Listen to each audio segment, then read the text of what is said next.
ABN Marathi news मध्ये आपल्या सर्वांचं स्वागत आहे। ताज्या बातम्यांसाठी एबीएन मराठी न्यूजला सबस्क्राइब। जय श्रीराम। छत्रपती शिवाजी महाराज की आज आम्ही तर सोलापुरात आंदोलन केलंय। पुणे येथे हडपसरला एका मनोरुग्णाने छत्रपती शिवाजी महाराजांवर दगडफेक केली।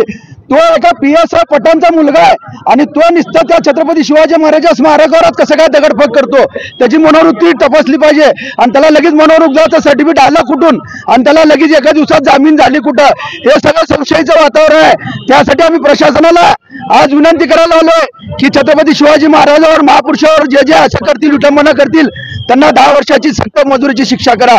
कारण की आज जे महापुरुष होते म्हणून आज हिंदू धर्म टिकून आहे, हिंदू राष्ट्र टिकून आहे आणि हिंदुस्थान टिकून आहे।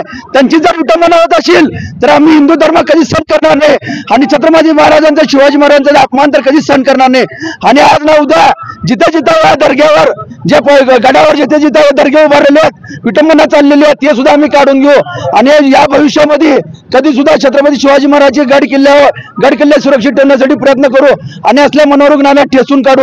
अहो मला एक सांगा, सर्टिफिकेट आलंच कुठं काय? आणि ते पठाण नावाचा पीएस आहे, त्यांनी त्याला लगेचच त्याला सर्टिफिकेट येतं। त्याच्या घरामध्ये ती संस्कृती आहे की शिवाजी महाराजांना आपले हिंदू हे दुश्मन आहे ते सांगण्यासाठी। म्हणून मी ठासून सांगतो की ते पीएसआय पठाणला निलंबित करा, तरच हे कुठेतरी कारवाई झाल्यासारखं होईल, अन्यथा त्याला रस्त्यावर सोडू नका। नाहीतर आम्ही कुठेतरी त्यांनी सापडला तर आमचे मनोरुग्ण भरपूर आहेत। कशा पद्धतीचं आज आंदोलन केले तुम्ही? आम्ही आज इथं रस्ता रोको आंदोलन केलेलं आहे, छत्रपती शिवाजी महाराजांवर कायदा व्हावा 10 वर्षाचा म्हणून।